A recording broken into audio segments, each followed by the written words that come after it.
IMF programme جو ہے اس کی ملک میں مہنگائی کی بڑی وجہ ہے، یہ جو ساروں کو بڑی اچھی طرح ویسے تو پتہ بھی ہے۔ تو اب ذرائع بتاتے ہیں کہ IMF نے شرح سود بڑھانے اور ڈالر کا مارکیٹ ریٹ مقرر کرنے کی نئی شرائط جو ہیں وہ عائد کر دی ہیں۔ ڈالر پہلے ہی ملکی تاریخ کی ریکارڈ سطح پر ہے، تو آپ سمجھتے ہیں کہ حکومت کے پاس مزید گنجائش ہے کہ وہ یہ مطالبات بھی مان لیں، یا کچھ تھوڑا سا تو آگے پروٹیسٹ کرنا چاہیے؟ کیا خیال ہے؟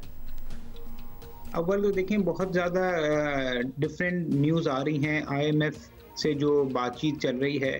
اول تو یہ بھی کنفرم نہیں ہوا ہے کہ کیا بات چیت طے ہو گئی ہے، پروگرام کے فیچرز طے ہو گئے ہیں کہ نہیں ہو گئے، مگر جب بھی ہم نارملی پروگرام میں داخل ہوتے ہیں تو جو فسکل اور مانیٹری سائڈ پہ ٹائٹننگ کرنی پڑتی ہے، جس کے نتیجے میں انٹرسٹ ریٹ بڑھتا ہے، جس کے نتیجے میں کرنسی بھی ایفیکٹ ہوتی ہے، اور جس کے نتیجے میں اور بھی کنڈیشنز کو مانا جاتا ہے۔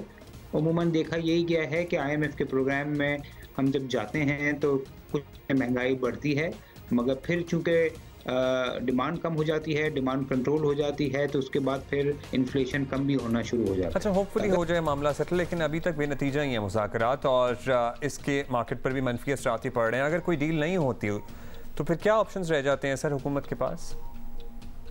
اگر IMF کا پروگرام نہیں ہوتا تو میرے خیال میں پھر تو حالات بہت برے ہو جائیں گے معیشت کے، کیونکہ جس حساب سے پاکستان امپورٹ کر رہا ہے اور جس تیزی سے فارن ایکسچینج ریزروز گر رہے ہیں، تو یہ تو کرنسی پہ مزید پریشر ڈالے گا اور مزید انسرٹنٹی کریٹ کرے گا۔ اور اگر ایسے حالات ہوتے ہیں تو پھر پاکستان کو ایک بیک اپ پلان ارینج کرنا ہوگا، یعنی اپنے دوست ممالک سے پیسے ارینج کرنے پڑیں گے۔ اور ہم نے ماضی میں دیکھا ہے کہ جو پاکستان کے دوست ممالک ہیں پاکستان کو قرضہ دیتے رہے ہیں، تو اس قسم کا کوئی بیک اپ پلان لے کے چلنا پڑے گا، مگر IMF میں نہ جانا میرے حساب سے کافی رسکی ہوگا۔ اس کافی مشکلات پڑ سکتی ہیں اگر یہ آپشن بند ہو گیا۔ ویسے اللہ کرے کہ مذاکرات کامیاب ہوں۔ ہمیں پتہ ہے کہ اس کی ڈاؤن سائڈ یہ ہوگی کہ عوام پہ مہنگائی کا ایک نیا بوجھ پڑے گا، طوفان آئے گا۔ نہیں، لیکن حکومتی وزراء تو کہتے رہتے ہیں کہ اگلے سال مارچ اپریل تک مہنگائی بالکل کم ہو جائے، مطلب پتہ نہیں وہ کہاں سے یہ اسٹیٹمنٹس لاتے ہیں، لیکن وہ دیتے ہیں یہ اسٹیٹمنٹس کہ اپریل تک ویٹ کریں، سب ٹھیک ہو جائے گا